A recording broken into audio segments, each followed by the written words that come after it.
Welcome to the I Create Daily podcast. I'm Leora Alderson. And I'm Devani Alderson. We're your co-hosts on this journey of creativity and productivity. I Create Daily is for artists in every genre of creating, from musicians to writers, crafters to inventors, bloggers to entrepreneurs. I Create Daily is a movement for creators serious about your art. If you're into creating anything, this podcast is definitely for you. Thank you so much for joining us on this journey. Welcome to the I Create Daily podcast, a movement for creators serious about their art. I'm Leora. And I'm Devani, and today we're joined by Amanda Mabry. Amanda is the co-founder and executive marketing manager at Our Right Side Publishing, a writer and author, a crafter selling on Etsy, a Patreon artist, and a brand ambassador and online influencer. Amanda is also a wife and mom. And between all of that, she keeps her shreds of sanity with yoga, tea, and cats. Welcome, Amanda. Yes, welcome. Hi, thank you for having me. Well, there's so much that we can talk about with you because you have so much going on. We can totally relate to your crazy busy life and with like your fingers in almost everything. Like there's something going on. There's always something going on. And because the creative energy and impulse doesn't stop with just one medium. It's like there's so many opportunities, right? So tell us, we're going to get into, I know people really want to hear about Etsy, your Etsy success, your publishing company, Our Right Side, and also your brand, you being a brand influencer, online influencer. But let's start with how is it that you came to be working as a creative for your career? Okay. The way that it started, I've always been creative and in the arts. I was in chorus all through elementary school, junior high, high school. I was in Young Authors Club, drama club. I have always had my hand in the arts. Then I became a mom at a young age. I was a teen mom, and my focus shifted to being a mom. When my son was about a year old, I got my first job. I was teaching preschool. So if you can imagine, I was able to channel and use. Uh-oh, can you pause it? We lost you. Sorry. That's all right. You're back. Okay. Here I am. Good. I was able to use all of my creativity in that field. I have several children, as you know, and one of my daughters is. Uh-oh. I'm so sorry. I don't know how to block it. It's my husband. Okay, no, that's special needs. So I actually got into writing by starting a blog, a special needs parenting blog. Through that, I found some online writing groups, and I started dabbling between doing like the mommy blog and doing fiction. And as my daughter got older, I was less comfortable sharing too much of her story. So I started channeling more of just fiction writing. And actually it was in one of those writing groups that I met Stephanie, who is my business partner. We were paired up in a writing project, and it was just a random matchup. We didn't know each other. The people in the group didn't know enough about us to like match us by our interest or anything. But it turned out we had a lot in common. We had children with similar issues. We had a similar life background, and we just clicked. And we kind of grew our writing together. We tried to help another brand build, but the owner of the brand was not a writer, and he didn't really understand from the writer perspective. He was trying to build a business that could profit off of writers, and we wanted to build a business that would help build writers. You know, of course we have bills to pay, but our priority was always serving the writing community. So we parted ways and decided to start our own organization, and that is where Our Right Side started. Awesome. Fantastic. So you wanted to get. Yeah, so we wanted to get straight into the Etsy selling because that's what a lot of people in our community wanted to know about. And you recently had some great success on your Etsy shop, and many of our members wanted to know about just how that came about, how that started, and we have some specific questions around that. So maybe if you start with just how you started selling on Etsy, and then we can go into the nitty-gritty questions on about that. Yeah, starting with the name of your store. Okay. Well, the name of the store, Magic and Mabryisms, is really just a play on our name and the fact that we do a lot of political sayings. Even with our name, we'll very often joke, Mabry we are, Mabry we aren't. So it was just kind of play off of that. And then the magic part is I'm actually Wiccan, and I follow a goddess path. If you see my brand logo, if you notice, I actually have a goddess symbol and butterfly wings as part of my brand logo. So that's where the magic part comes in. And I actually started the Etsy shop over a year ago, but I only put up one or two things. And one of my biggest problems is I don't have a lot of confidence in the things that I do. So I kind of did it. I might have thrown it out once or twice, and I didn't really push it because I didn't have a lot of confidence in it. This past few months, I made a lot of inventory. It's actually been a bonding experience for my husband and I, because my husband is now my business partner with that Etsy shop. Because of my chronic illness, there are some parts of my art that I can't physically do myself. I can't handle the hand tools, the power tools for very long. So he does that part. So for anything that needs to be sketched or burned or carved on the wood, I do the sketching, and then he does the burning and the carving. So we kind of work together, and that's what we've been doing the last few months. We've been making, I do the dragon eggs. Those I do myself. He mostly just watches. So this is an example of this is one that's going out this week. This is a fire dragon egg. These I send out with their own unique story cards, with a little background on the dragon type. Just a little fiction, putting my story writing into it. And then the wands, this is a custom order wand that's going out this week. This one's very simple, just how the customer wanted it. And then we have learned how to do the wood burning. So this is one that I'm working on right now. So I sketched, he burns, and now I'm painting. Nice. And then, once we coat it, hopefully the colors will really pop. But I really noticed that the difference between pushing it last year and this year was the change in my confidence level and having more inventory in my shop, because I only had one or two things before. Now I've put a whole bunch, and I noticed that really made a difference in my stats and how many hits my shop got. So really, I would say don't open an Etsy shop and plan to build it. Build an Etsy shop and then open it. Oh, that's great advice. Yeah, that's great advice. Yeah, because otherwise, so is there anything going on in the Etsy environment that allows you to promote it? Like what? So did you do anything different, or is it just that you added more products? So the only other thing that I am doing, I joined a couple teams. There are groups and teams within Etsy, and it's like a sharing program. I favorite some of your things, you favorite some of mine, and it's things that help raise stats and get your shop more noticed. And right now I am learning how to use Google Ads. So I haven't seen a lot back from that yet, because I'm still not very good at it. Everything I do, I self-teach. So I have to trip a lot before I really get things down. So I'm working on the Google AdWords, and I'm using my website. So my listings on Etsy, I also learned how to list them on my website so that I can send my traffic back and forth, if that makes sense. Yeah, definitely. Absolutely. Yeah. Yeah. So do you know yet, like what percentage of traffic for your Etsy stores came from your site? Actually, I can tell you, I can look up. One of the nice things with Etsy is that we have a really extensive dashboard for the users in the back. Nice. And what part of it is our shop manager.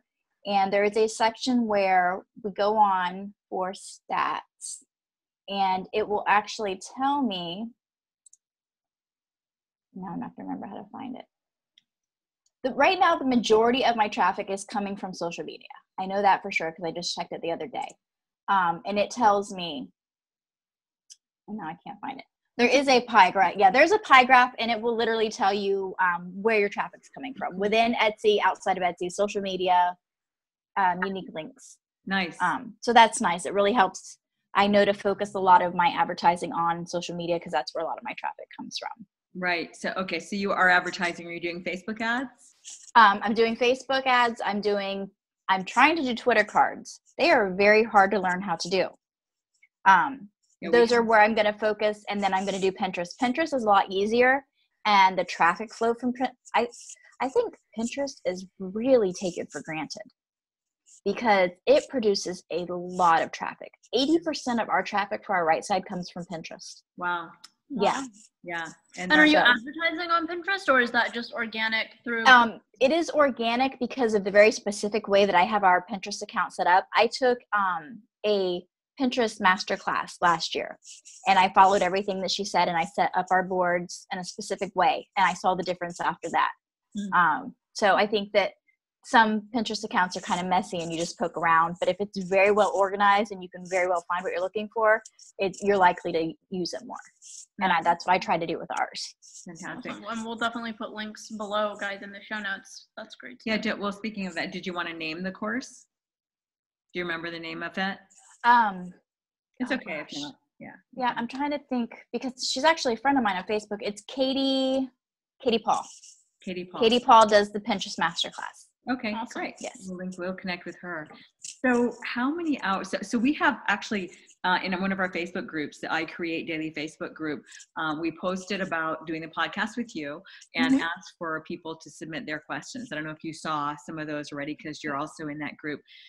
So we have a compilation of those, and I'm just going to go through. We're just going to go through several of those. Did you already do that? You didn't do this first. Oh, I did not yet. No. Okay. So how many hours a week do you spend filling orders and maintaining your site? Not including craft time. Yeah. Okay. So I was a really jumbled mess at first. I'm telling you guys, this is how I do everything. I jump in, I make a mess, I mess things up, and then I find my way. Yes. Ready, fire, aim. Yeah. So now I have gotten to where I only look to see what orders I need to process on Fridays. And then I start setting up, I have a makeshift assembly line that I do with my husband so the custom orders get done before our just regular stuff that we're doing. And then I only do shipping on Mondays. So I know that on Monday morning, I'm going to get up, I'm going to pull my shipping labels, I'm going to get everything packed, and I even went so far as to go buy all the stuff. I've got a scale and measuring, so I get everything picked up from my house now instead of driving downtown. But that was the biggest thing because I've learned I need to work in chunks. Otherwise, I will spend a minute working on this, a minute on that, a minute on this, and I feel like I did nothing. Yeah. So Monday I process, or Monday I ship, Friday I process. And that's the only time I do those jobs for my Etsy shop. Okay. Well, that makes a lot of sense. Do you have any pushback from customers about needing to wait the extra time before they get their order? No, because really if it's an order that's for something that's already on my shop, it's going to be processed on Friday, shipped on Monday. They're only waiting the weekend. There's not really a real wait. For custom orders, I actually do daily, multiple times a week check-ins because I don't like putting a timeline on a custom order because then that means I'm going to maybe rush. I'm not going to maybe put the amount of creativity and art into it that I would want to. So when I take a custom order, I let them know that. I say 2 to 3 weeks for delivery, but I might realize I need a different stain or I might want to change out your gem, whatever. And I stay in contact with my customers throughout the process. They get picture updates and things like that. Do you get to collect the customer emails with the Etsy store, or is it like Amazon where all the messaging is within that platform? It's actually both. I do the messaging. It's like, what else do I do? Oh, it's a different program, Thomason. So it's both. I get the messaging within, and I also get the email. Okay, cool. Awesome. That's helpful. Yeah. And so what one piece of advice would you give somebody considering Etsy? Well, she already kind of said, do your store before you open it, essentially. Yeah. Set it up first. Even if you want to make like one of each item so that you have a listing for each, and then you can build up your inventory, but you don't want to open an empty shop. You wouldn't do it in real life. You wouldn't open a brick and mortar shop empty. Absolutely. So, and I didn't think of that. Yeah. As sort of like a sub question to that, does Etsy provide like recommended inventory amounts, or do you have a gauge on like how much did you start with of most of your items, like an average for inventory? Yeah, they don't really give you any recommendations. What I try to do is I try to put like 3 things in each category, and I have multiple categories. So I have wands, I have the eggs, I have some miscellaneous handmade stuff. I also do wood runes, which are a type of tool for divination. So I make those also. So I just try to make several categories and then put enough in so that I have at least a full screen when you come to my Etsy shop. I don't need pages and pages, but I've got one full screen. Yeah, nice.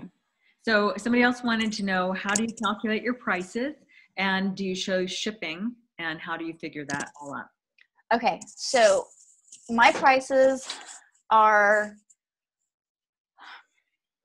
it's hard because I put a different amount of work into every wand.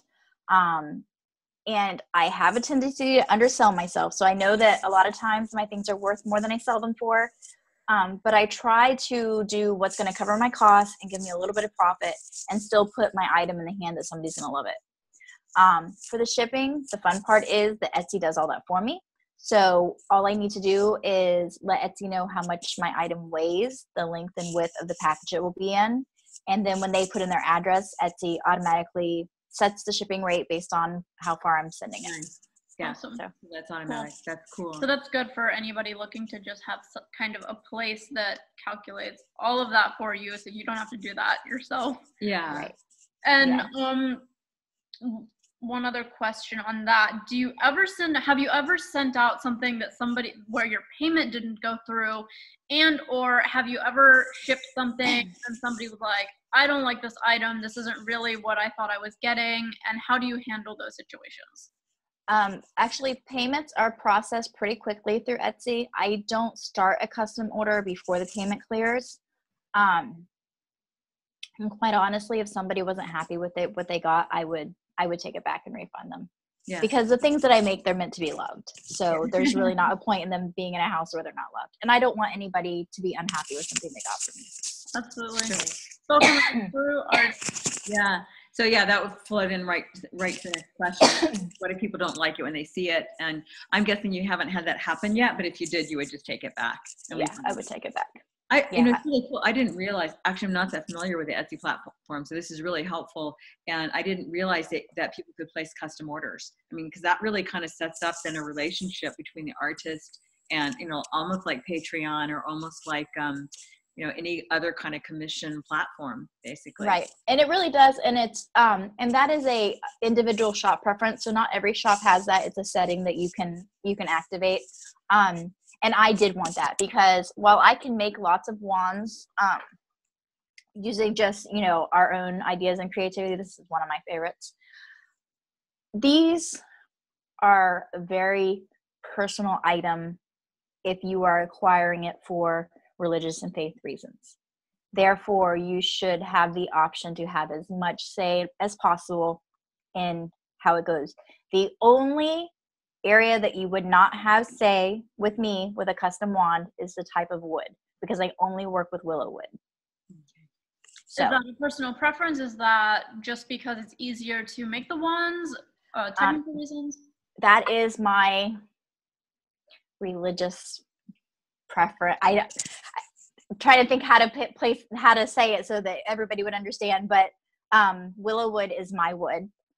It's the only wood I can work with. Any other woods I've tried to work with, I have either broken my project or I've hurt myself. So I have learned that willow is the only wood that I am supposed to work with. So, and where do you get your wood? I only source, I never cut live. We have actually several willow trees on different properties of people that we know and friends and family. So we go and we source them when they fall or when they've died, because the wood is actually easier to work with when it's died and dried out anyways. We let it cure. But it's all ethically sourced wood. I don't cut down trees or cut off branches of a live tree. Understood. Yeah. So awesome. I think this is really helpful and has answered all our audience questions currently on Etsy. Do you have anything else you would say about Etsy before we move on to someone who's new and considering it? Or someone like you who, well, we already know that if you have a store and it's not moving, put more product in there. Do Facebook advertising, what of the social media, you said Pinterest was your best, correct? Yeah, Pinterest and Facebook. Pinterest is the best for my author website, but for Etsy, Facebook, and then Pinterest. Okay. I would say do the art that you love, even if you think it's obscure, because there is somebody out there who is also going to love your art. And you're not going to make the same art if you throw yourself into the things that you think people want. Yeah. Yeah, that's excellent advice. Yeah, definitely. Awesome. Okay. And you enjoy the process, especially when you're custom making things, or you just put so much of you into it, which is what people want when they get art. Right. Now tell us, we're going to shift to your publishing company. You are an author, you're a writer, you're published, and you're writing a book to publish in early 2018 called Soul Purge. And you own or co-own this Our Right Side, also known as OWS, I guess, the abbreviation. Do you sometimes OWS, yeah. OWS. So Our Right Side Publishing publisher. So now you told us a little bit how you got into that, but you guys, in looking at your site, your services are really expansive. So just tell our audience more about that. Our goal is to be not just to be a one-stop place for anybody in the writing community, but to be accessible on various skill levels. We work with everybody from new to already published and experienced, and budgets. This company is owned by 3 stay-at-home moms. It's myself, Stephanie Ayers, my partner, and Heidi Angel is our third partner. We are all stay-at-home moms. We are all writers. This community and writing are our passions. But our situations, we personally know how inaccessible some things can be. It can be hard to get published because self-published can be frowned upon. It's expensive to get services, editing, covers. It's all very expensive if you want a quality book. So we looked for ways to band together. We have an amazing team. You actually know some of our team. Paul is part of our team. Right now, for the last 2 years, everybody who works for Our Right Side has been working on a volunteer basis. This year, we did profit, and this was our second year in business and our first year of profit, which we were very excited. And of course, first year profits go back into the company. And next year, we have a lot of 90-day plans in place to help us expand each area of Our Right Side. We have our writer services, the Chrysalis site, and that's where we do the editing, all the a la carte services for anybody. And then we do things, of course, for our own authors, the ones that we publish. We also have a reader site, and that is where we promote not just our books, but, we are in touch with the whole writing community. So we promote everyone's books. We do a book review program where we offer book reviews from our review team to any author that wants to submit. And that's all free. It's the authors get free reviews, the reviewers get free books. It's a completely free program. Nice. And then we are launching, we are doing a lot. We're doing a lot at Our Right Side. In February, we are launching our OWS University, and we will be offering courses, a variety of courses. We'll add 2 new courses every semester, and we are trying to keep the cost very low.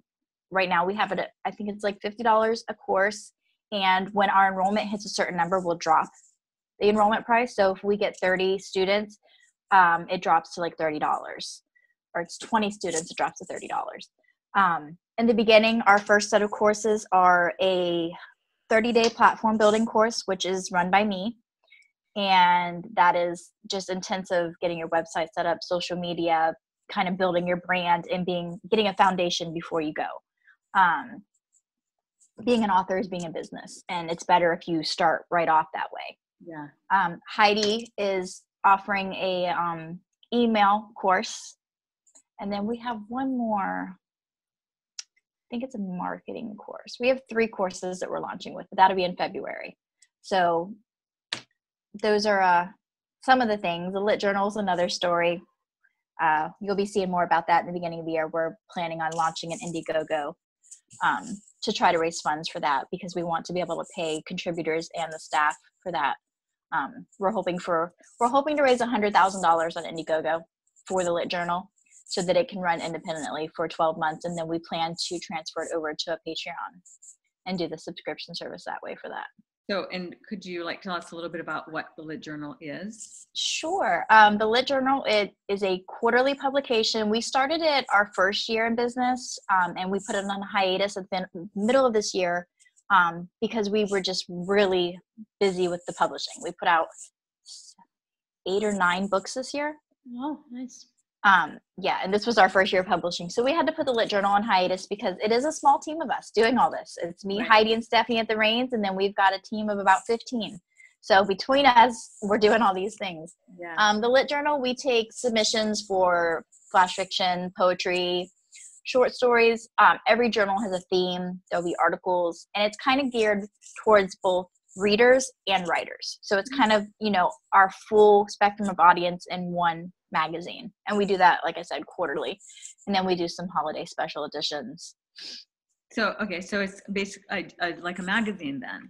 Yes. Got it. Okay, fantastic. So I'm looking at the OWS Chrysalis and January 2018 course list, Writing 101, 30 Days to Your Author Platform. That's the one that, and let's see, how to set up your author business, maximize your virtual book tour, how to master social media for your author business, and e-newsletter setup and growth for every author. Yes. Great. Yeah, so that's the full list that we have planned out for the year so far. Like I said, we're going to launch 2 or 3 per semester because for this first year, we're running these courses live. So on top of all our other stuff, we'll be running each of our courses live. And then we'll tweak it from there. We're going to do a lot of feedback. You know how first year beta, everything goes. We'll be doing a lot of feedback this first year. And then I want to leave the courses open so that they're just available and we can go in and update information as it changes with the industry. And then funnel everybody into maybe like a Facebook master group where they can continue to learn and build off the courses together. Definitely. Awesome. Yeah, that sounds fantastic. So how do you, let's see, we have some audience questions on our right side, I think. Let me just find that. Well, one person was wondering just like what types of books and submissions do you guys take for our right side? Is there any specific type of author you work with, and I know you mentioned earlier that you work with the whole spectrum, but I think they were asking more genre specific. Is there any genre that you focus on, or? We're pretty open genre wise. We do have more fantasy and dark fiction just because that's where we've ended up naturally with our authors. We are pretty much open genre. We don't do children's books.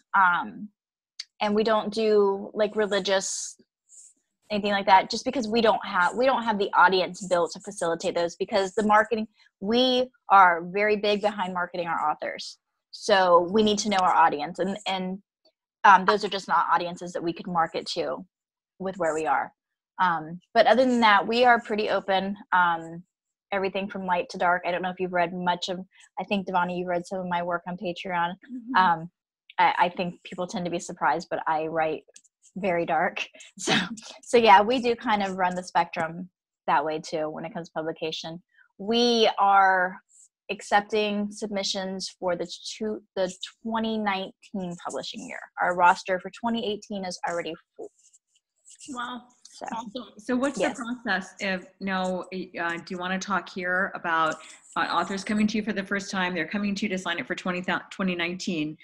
What is the pricing information? Would you want to talk about that here? Or would you rather us refer them to your services link? They can go there, but I'll clarify. For authors who are coming to us for publication, they do not pay those service fees. Those are included. We do not charge authors to publish. We are not a vanity press. We are just a small press. So when they come to us, we are doing everything that needs to be done to make your book sellable, marketable, and getting it published. And then we do royalty splits like most publishers do. But yeah, we don't charge our authors upfront for covers, editing, marketing, nothing like that. The Chrysalis site, those are individual services for authors who are maybe self-publishing, who want to have everything prepared before they go to another publisher. So those are independent services that we offer. And is that company a company that you're just affiliated with that offers just sort of the a la carte type services that an author would need, or is that also run by you? That is us. Yeah. That's a lot. And that's really amazing, actually, because we know how expensive and involved and labor intensive is the process of, basically editing the book, publishing the book, doing the cover, and then doing the marketing. So that you guys are doing that just for a split with nothing up front is pretty amazing. Yeah. We lost my father-in-law last year. And previous to that, I have been staying at home working on our right side with my partners. My father-in-law was very supportive of this dream. He believed in what we were doing. And he actually voluntarily, he took up what would be like my portion of our household expenses so that I could afford to stay home and focus on building this company.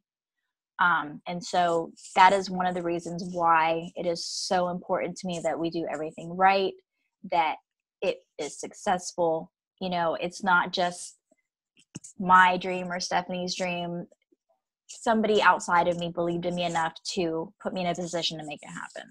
Yeah, definitely. And that was, how wonderful and fortunate, we should all be to have someone so supportive of our dream in the beginning. That is such an important, that's really huge. So huge. Yeah. Because, it's not, because we all as entrepreneurs have doubts, we have slumps and the money can be scarce, and to have someone believe in our dream, even when we're not certain anymore, is huge. It's everything. So it's wonderful that you had that to help you build that foundation. But again, just the generosity of, if any author were to do it on their own, they would have to incur all those costs. And we've done that. We know that, what that is. And so just the fact that you guys are choosing to do it that way when you don't have to, you could easily charge even just the cost of those things rather than absorbing it all. So that's pretty amazing. Definitely worth shouting out. Absolutely. Yeah. So let's see. Moving on to the questions. What is it? I think the next is brand ambassadorship. Okay. Yeah. Is there anything else you want to say about our right side or authors? So they just basically, they'll go to your site and then they put in their application. This is it. So at what stage should the author come to you? In the middle of writing, before they start writing, after their book is done, manuscript's done, what? Honestly, we have received people at all levels. We have one author who we've been working with. This will be the second year, and when she came, what she had was not all the way finished. It was rough, and as time allows, we've been working with her to polish it up and get it ready. An author can come at us at whatever stage they are, and then we can guide them as to, do we have time to devote to what you need right now, or can we refer you to somebody who does? Can we give you pointers? We are all about helping as much as we can. That is the driving force behind our right side, is helping other writers. Understood. Yeah, that's fantastic. Well, and so from our experience, we would say that, it makes so much sense. Anyone at any stage can benefit from your services for sure. However, if someone hasn't started yet, the sooner they make the connection, the better in general, because, it gets back to the Etsy store. If you know up front that, you're going to want to have at least enough merchandise to fill up one page, then, you have a goal, a barometer to shoot for. Whereas same thing with the authors, if they know that even choosing their title can make a difference in how much the book can sell or how easy it is to promote it, being clear on their genre, that kind of thing. Those things are helpful, but it doesn't mean that someone who's already got the manuscript done couldn't benefit as well. So. Right. Yeah. And our right side, our doors are always open. If you come visit our site, there is always something to learn. Every week we're posting articles with advice, lessons, tools. We do writing prompts. We do a set of writing prompts on our website, and we also do writing prompts in our groups. We have a regular fiction group, the Word Mafia, and then we have a poetry group, and we put prompts out. We want to see everybody practice, learn, grow, and so we try to make sure that we provide those tools. Yeah. Even if you go publish with somebody else and you just learned with us. Yeah. We did our part. Understood. Yeah. No wonder we're kindred spirits here.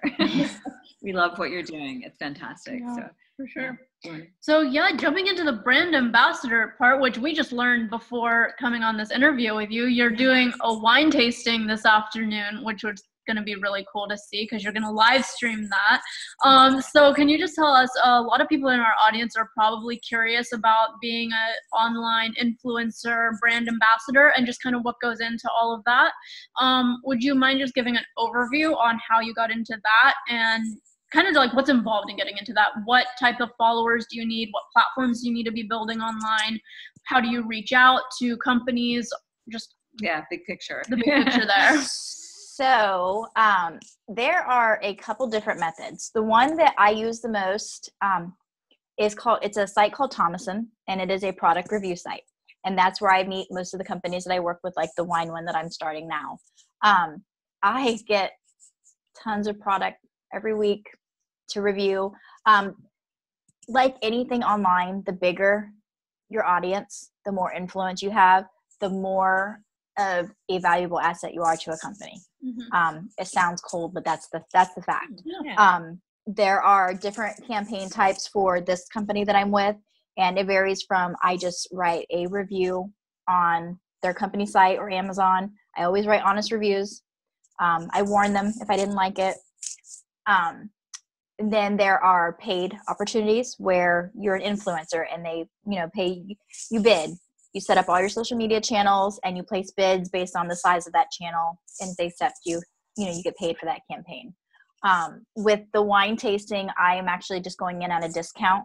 So I'm paying for this product, which I'm fine with because I pay for wine all the time anyways. So, but what really got me about this is it is a company that makes me think of our company. They are trying to facilitate other smaller companies. So there are a lot of wineries in France, and the smaller ones they're not as marketable in the US because there are already so many big brands. They get overshadowed. So they are looking at ways to bring these wines directly into homes in the US, and they come in these adorable vials, which I will go grab them and I'll show you. I'm not going to take you with me because my kitchen's a mess. Okay. But I will go grab them. Okay, we'll wait. So I wonder I wonder what kind of platform she's using besides Thomason to do the bidding. So I have to remember to ask her that when she comes back. So it's really incredible to think of like all that she has going on. Mm-hmm. Like for many people, that just one of those would be plenty. Absolutely, right? And here she is. Yeah, we were talking about you while you were gone. So they come in these vials. They're adorable. Very nice. So for anyone listening to the podcast only and not on video, they're really tall, cylindrical bottles. They look like science lab tubes. Yeah. They really do. Except larger and very, very nicely designed. And then the logo, Blaze and Louise, this is the site, or this is the company that does the wine tastings. So they send you 2 different wines. And these are both red. I'm more of a white, but I'll try anything. And they give you taste cards, which I haven't looked at yet because you're not supposed to cheat. Oh. So I didn't want to cheat. So the wine cards break down the aroma and the flavors, and they want you to try them first and then kind of see what did you smell, what did you taste, and then compare them to the taste cards. So I didn't want to be influenced and pull those out. Right. But it's a really nice process. Every month they send you 2 new wines. Then after I try these, if I want to go on and order them, I get a discount. Anybody else who wants to order will get a discount. I will be sharing that on my live tonight. I apologize. I get winded very easily. So just the trip to the kitchen and back, I'm winded. No worries. You mentioned earlier about your illness. And so just so the audience knows the context, you suffer from fibromyalgia and lupus, right? Yes. Okay. Yes. So it's really amazing that you do all of this despite all of that. Yeah. Yeah. That's incredible because like we were saying while you were gone, just one of these things, just being a brand ambassador, just running our right side, just doing an Etsy shop is kind of like a full-time gig for one person just in normal conditions. So big shout out for you for doing all of that. Yeah. Well, thank you. I can't always do the things the nice thing is everything takes a different level of energy and input. So I try to balance with how well I feel. A lot of my writing on our right side I can do in bed or on the couch, and I will. So that's what I try to do. Yeah, that makes a lot of sense. Back to the brand ambassador for a minute. You mentioned Tomlinson as one of the review sites. Then you mentioned the bidding platform. Is the bidding that you do for sponsors also on Tomlinson, or is it another one? Yes, on Thomason, they actually have a variety of ways that you can participate. So there are campaigns that are completely free to use. So the company sends you coupon codes. You order the items completely for free. There is a section where they call them easy approvals, which you get in pretty quick. A lot of those you pay a discounted amount. And even still, I don't just apply for anything. I get things that I would actually use, need, and then I'm getting them at a discount. And then there is the paid influencer ones. I am still big. I haven't got any big ones. I've got a couple of small ones, but my platform in comparison to other influencers is still small. I'm still building. So I'm trying to just be okay with that. I'm still building. Yeah. And do you have any advice on types of platforms? I mean, obviously the more platforms you're on, the better for the brand, but is there any, like, I know you're heavy on Facebook, and for our right side, you're on Pinterest a lot. You're on all the platforms, but when it comes to being a brand ambassador, are there any, for somebody just getting started who might think, oh my God, so I have to build like 5 platforms all at once. Where should they start? Where would you? Facebook, Twitter, and YouTube. So are you doing that through any of your existing brands, or is that through your personal brand? I do everything through A.L. Mabry is my brand. I tried doing everything in compartments and breaking everything up, but honestly, doing it that way is what exhausts me. Mm-hmm. I have learned that this hodgepodge of things is who I am. And it doesn't make sense for me to make it look separate online, because I prefer to be authentic. And authentically, I do all these things. I do them every day. I do them in a mess. Yeah. Nice. So I agree. That's real world. And, that's part of what will help you grow your audience. And, it'll bridge from people in different areas of interest. Like you have writers in your audience, and then you have Wiccan in your audience, and craft people in your audience. And basically, it's like friendship, right? It's like real life. It's like real life and friendship. It's like, not all our friends happen to be writers, Right. And it's the same thing online. So that makes a lot of sense. And know where and how you can tie in your different things. Like for me, for example, right now, when I launched Soul Purge this year, I am planning on doing a series of wands that tie into Soul Purge that will be in my Etsy shop. Perfect. Oh yeah. Yeah, that's a nice cross-pollination for sure. And it gives you more advice and ways to help authors that come into your publishing company, and anybody else who's a messy creative like you are, or just like, I'm an author, but I'm also all this other stuff that I want as part of my brand. It just gives them an example of, oh, hey, I could publish a book, but I could also publish, like, I could create a line of something that goes along with the books. We've been talking about that. Coleman, my dad, he's publishing his books, and we have conversations a lot about like what items or trinket type things that help just build the brand can go with all of that. Yeah. Right. Yeah. And the key is to make it authentic, because every author and their brother does a necklace with their book cover on it, or things like that. Those types of swag things are good for giveaways and things like that, but they're not as good for building. You want to build an authentic relationship with your audience, whether it's through your art, through your writing, whatever. How many pins with brands on them do you really look at and be like, wow, this brand really cares about me and I really feel connected to them? You don't. Right. You want it to be something that really ties in and is relevant. Yeah, absolutely. Definitely. Yeah. So one of the things we wonder about, again, we can relate to you because we have too many things going on, and, at one time, but how do you balance, like, one of the problems being an author with all that you need to do as an author and aspiring author, you're writing, you're getting ready to publish your first solo book. I think it is early 2018. Do what you love, love what you I'm waiting for you to finish your question before I answer it. Yeah, good. So the question is, how do you balance doing your own promotion work and your own writing versus serving the authors? That's a balancing act, isn't it? Yes, and it is very careful planning. I use planners, I use Google Calendar, and I use Asana, and it is very careful planning. And that's not even to say I still don't forget stuff, because I really do. Today was a perfect example. But writing everything down, planning everything out, and looking for ways that I can streamline what I do for me with what I do for authors. So for example, I use Promo Republic is a platform that I use for social sharing. Shout out to them. That's the only one I use now. I don't use Hootsuite. I don't use Buffer. Promo Republic.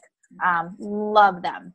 And I will share out for our right side authors, myself, anybody else that needs to share. And that goes out. I can stagger all my channels. All my channels are on there. I've got our right side channels. I can add other channels as long as I have some type of ownership with them. So between that and Missing Letter is a drip marketing tool that I also use. So I just look for ways that I can use my platforms and use my tools for both. And I try to kind of schedule it together. Like I said, I need to work in blocks. Yeah. So when did you begin this journey of, like, you're self-taught, you're teaching yourself all these various tools and strategies and that sort of thing. And, you can go down the wrong road for a while on that. So how is it that you've honed in on the specific ones that work so well for you? Has it been a very long journey and a lot of trial and error? It has, if you look at the whole big picture, like I said, I used to be a preschool teacher. I taught preschool for 15 years. I don't like kids anymore. So right about the time that I left teaching preschool, I left Florida, I came to Ohio, and I was knee deep in my writing at that point, but I was really learning to explore the internet. I am a learner by nature. I loved school. I'm an avid reader. I am a learner. I like to learn everything I can. So about 8 years ago is when I really started exploring the internet. And the more I realized I could learn anything I wanted to know on the internet, the more I looked for the things that I wanted to know. Anytime I wanted to do something and I didn't know how to do it, figured it out. YouTube, Google, whatever. And I never had the money to pay somebody to do the things for me previously. So that was it. I had to learn how to do it, or I couldn't do the things I wanted to do, period. Nice. Yep. And you're a doer. Most creatives are doers and learners. So you're just tying it all together. And with you say that, it's messy around you, but clearly you have an organized mind and you know how to keep yourself organized. So that's fantastic. And makes a huge difference, especially when you have so much going on. Yeah. So do you have any final advice or comments for creators who are looking to earn a living with their art?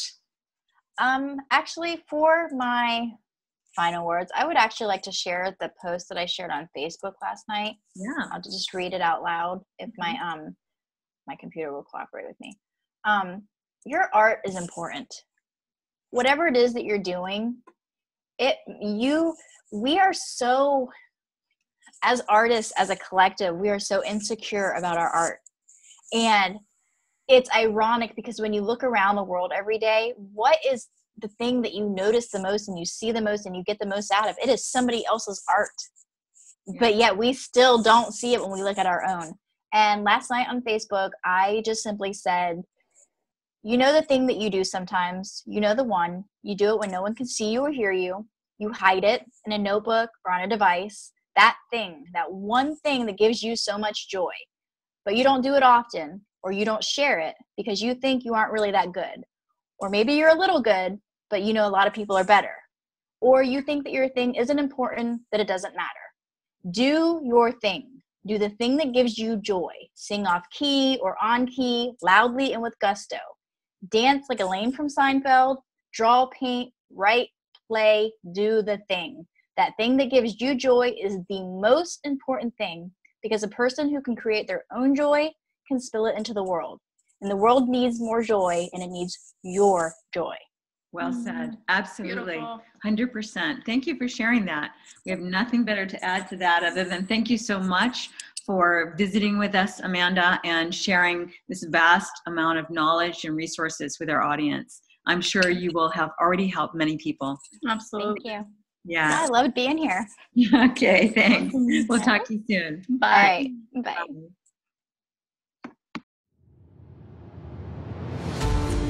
Thanks so much for joining us for the I Create Daily podcast. Please let us know what creatives you would like us to interview and what topics you would be interested in hearing more about. And if you enjoyed this show, please leave a review on iTunes. We value your feedback. We read all the reviews, and it just helps us get the word out on the I Create Daily podcast. Thank you so much. Thanks so much.